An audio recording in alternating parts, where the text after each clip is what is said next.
Здравствуйте, друзья! Социализм будущего вот-вот наступит.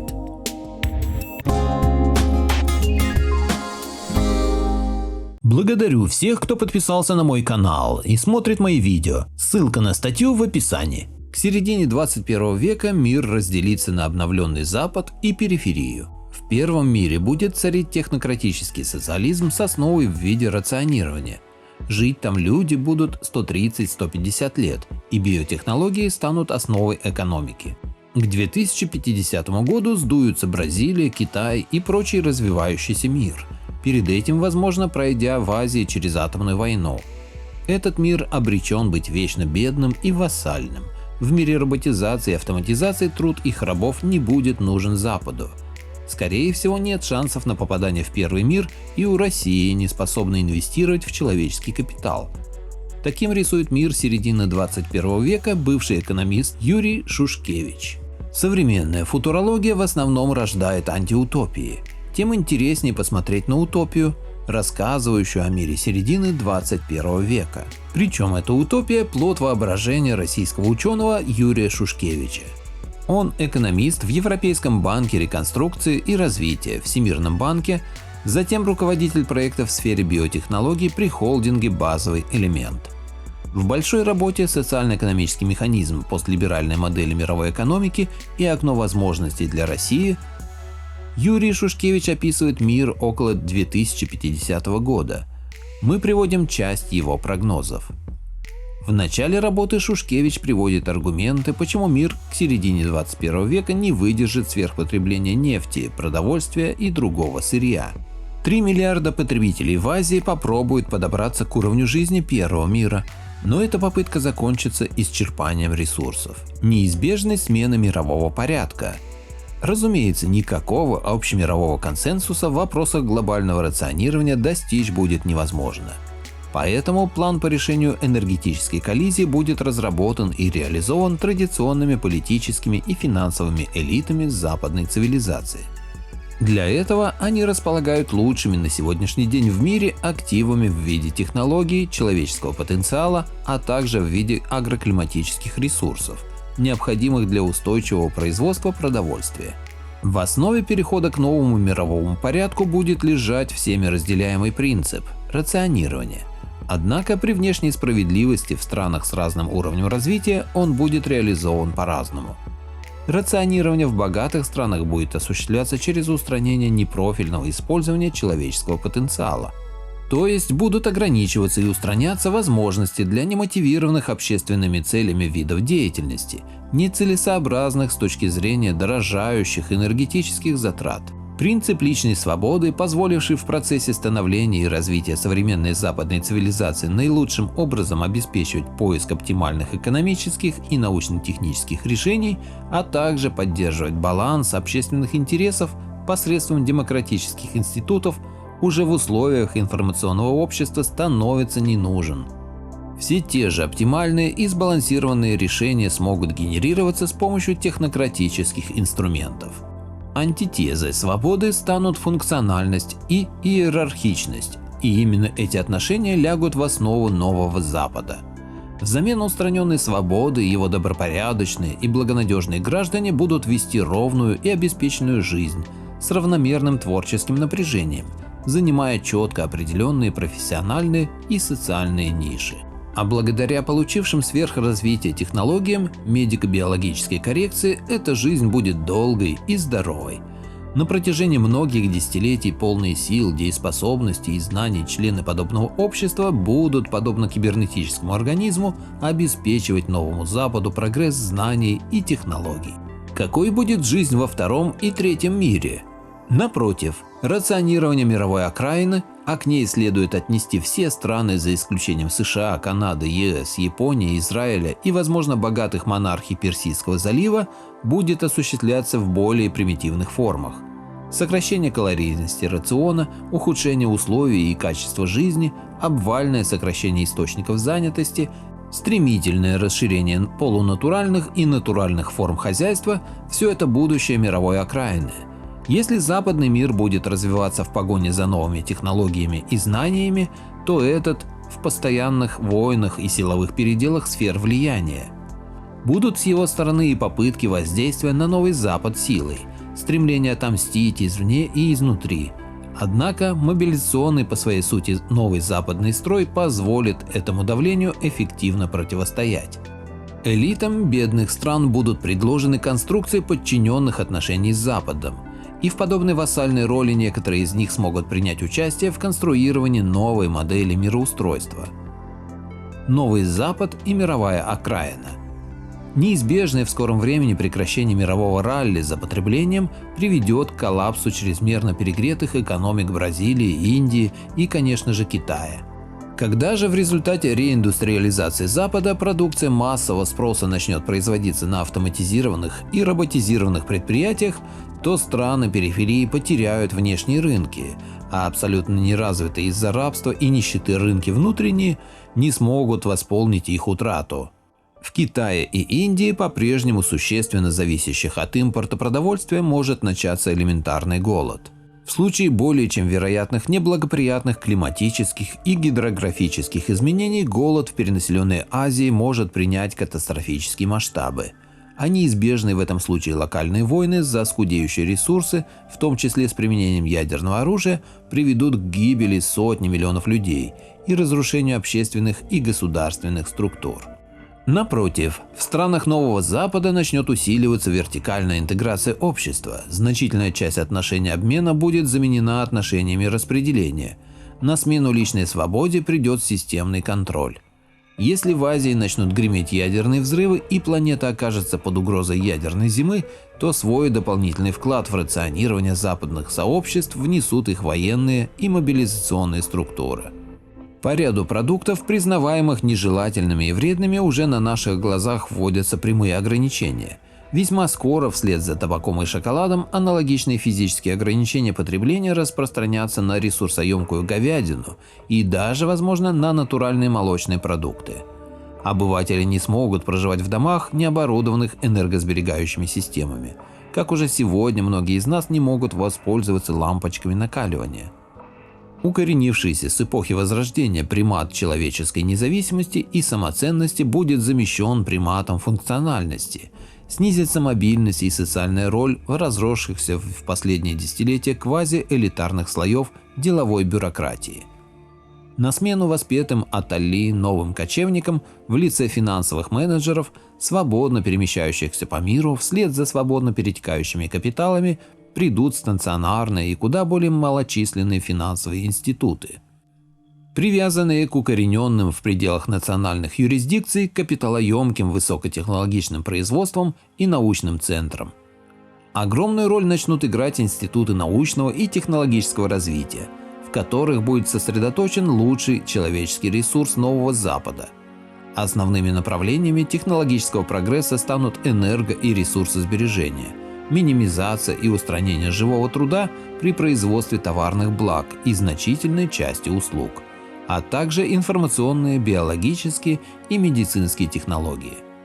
На Новом Западе люди будут жить 130-150 лет. Вознаграждением за отказ от верховенства личной свободы и всего шлейфа, связанных с ней представлений, прав и отношений, в условиях нового общества будет являться доступность радикального улучшения статуса здоровья и продления жизни, которые обеспечат прогресс медицины и биотехнологий. Население золотого миллиарда будет жить 130-150 лет, из которых большая часть придется на годы сохраненных здоровья, силы и ясного разума. Максимальное продление периода активной деятельности занятых в научной и инженерной сферах позволит добиваться невиданных высот технологического прогресса, что сформирует для Нового Запада решающее цивилизационное преимущество. В результате жесткое иерархическое общественное устройство с традиционными финансовыми и политическими кланами во главе и с функциональными винтиками в лице остальных станет неоспоримым и неколебимым каркасом цивилизации золотого миллиарда, а вторичный, подчиненный статус мировой окраины, усиленный ее очевидной социальной и технологической когнитивной неполноценностью, обретет все признаки завершившегося геологического процесса. Поддержание устойчивости двухуровневого мира. Предстоящее рационирование не сможет быть универсальным и уравнительным, поскольку в интересах прогресса общество должно будет обеспечивать различные уровни человеческой самореализации, а также обладать достаточной численностью для того, чтобы сохранять колонизацию планеты. Вопреки распространенному мнению, функции низшего уровня мировой окраины будут состоять отнюдь не в поставках ресурсов, поскольку новые западные технологии рационирования, рециклинга и добычи из возобновляемых и общедоступных источников обесценят традиционные сырьевые потенциалы. Бедные страны начнут обеспечивать присмотр за пространствами Азии и Африки и Южной Америки, выполнять экологические функции, например, поддерживать воспроизводство тропических лесов или осуществлять ирригацию территорий с высоким риском опустынивания, а также поддерживать необходимый уровень генетического разнообразия человечества. Неконтролируемый рост населения в этих странах будет остановлен с помощью чипизации и прививок от Билла Гейтса. Потребление стабилизируется на уровне на порядок более низком, чем в странах Нового Запада. Продолжительность жизни не будет превышать 60-70 лет, из которых последняя четверть придется на жалкий период старости и увядания. Однако подобное положение не будет вызывать враждебности и подрывать миропорядок. Справедливое равновесие удастся поддерживать уже непреодолимым интеллектуально-информационным и культурным разрывом между населением мировой окраины и Нового Запада, а также наличием крошечных окон для межуровневой миграции, отданных в распоряжение местным элитам в обмен на их лояльность. Контуры экономики будущего. Технократический социализм Нового Запада будет базироваться на системе экономических отношений, в своем позитивном содержании обеспечивающих максимально полное и функциональное точное использование трудовых и интеллектуальных возможностей дееспособных членов общества, при предоставлении им высокого уровня жизненного комфорта и эстетически развитой сферы наслаждений. При этом будет действовать и весьма жесткая и эффективная система ограничений, неактивных при корректном поведении личности в пределах обозначенных рамок свободы и немедленно делегитимирующих ее в случае сознательного нарушения таковых. В основе соответствующего механизма будут лежать получившие сверхразвитие информационные технологии, основанные на управлении гигантскими базами данных, содержащих информацию о практически всех сторонах профессиональной деятельности и личной жизни. При этом тотальный контроль за личностью вовсе не станет самоцелью. Подлинным назначением соответствующих информационных систем будет являться формирование глобальной базы знаний, которая в своем пределе достигнет уровня искусственной и интеллектуальной настройки общества. И, конечно же, вершиной технологической пирамиды Нового Запада станут технологии повышения статуса здоровья и продления жизни человека. В их основе будут лежать генная инженерия, терапевтические технологии стволовых клеток, теломераз, самоклонирование органов. Стоимость продукции и услуг этого сектора окажется преобладающей в валовом внутреннем продукте стран Нового Запада.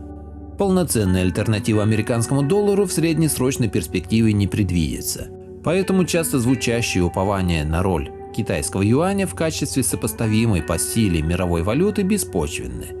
У Китая нет и не будет признаваемого всем миром актива, способного обеспечивать неограниченную эмиссию. Пока Китай пытался создавать современную инфраструктуру, занимался обустройством, намереваясь со временем из сотен миллионов рабов сформировать относительно полноценный класс потребителей, лидер западного мира США инвестировали значительно большие средства в фундаментальные и прикладные исследования и технологии, значения которых простираются на многие десятилетия вперед. Именно в Америке, а не в Китае, будут реализованы наиболее важные в сегодняшнем мире технологии, связанные с продлением человеческой жизни и реконструкцией статуса здоровья человека. Место России в новом мире. Российская Федерация, сделавшая долгосрочную ставку на удовлетворение существенной части мировой потребности в углеводородном сырье, не сможет не принять участие в выработке нового курса, не оказаться в числе его бенефициаров. Сегодня мы не готовы и вряд ли будем готовы даже к относительному равноправному союзу со странами Запада, не говоря уже о союзе подчиненном. Мы также не имеем на сегодняшний день сопоставимого с Западом научно-технологического и человеческого потенциала, позволившего бы претендовать на достойное место в верхнем эшелоне мира. Для нас также неприемлема функционализация общества с установлением открытого и тотального контроля над личностью, а дальнейшее укрепление иерархичности в современной России не сможет состояться ввиду полной десакрализации наших правящих элит. На неудачу будут обречены и попытки механистически восстановить научно-технологический паритет с Западом путем повторения в той или иной редакции опыта индустриализации начала 1930-х годов. Наиболее важные и эффективные активы в настоящее время связаны не с оборудованием, а с глубоким укоренением адаптивных наукоемких технологий, что требует прежде всего инвестиций в человеческий капитал. Поэтому любая попытка догнать и перегнать новый Запад при существующей системе экономических и социальных отношений будет приводить к малоценным и вторичным результатам, закрепляющим качественное отставание России от лидеров завтрашнего мира. Один из идеологов нового мирового порядка, Жак Аттали, описывает будущее как номадический мир. Его основу составят информационные кочевники без стабильного адреса и семьи. Они будут носить на себе и в себе все, что составит его социальное значение – смартфоны, аппараты самодиагностики и сменяемые органы. Социальный идеал здоровья и знания – для них движущий мотив соответствия норме и из страха стать исключением. В этом обществе высокие доходы будут уделом тех, кто обладает рентой знания или информации. Капиталы отправятся туда, где труд будет наиболее творческим, каковы бы ни были его издержки, и туда, где труд нетворческий будет по самой низкой цене. Аттали уверен, что возникнет континентальный союз – ЕС плюс Россия, который будет противостоять глобальному кочевничеству. Власть, в том числе экономическая, передается с низших ступеней на высшие. Рынок есть явление как эксплуатирующее, так и освобождающее от архаики. Социализм нового типа, безусловно, будет использовать рынок, а его основой станут кооперативы и самоуправление трудовых коллективов. СМИ первыми придут к социалистической организации отрасли, поскольку они служат просвещению. Таким видит рыночный социализм английский неомарксист Терри Иглтон. Поделитесь моим видео в соцсетях с родными, друзьями и знакомыми. Люди имеют право знать все точки зрения. Всем спасибо за внимание, буду рад вас видеть на своем канале снова.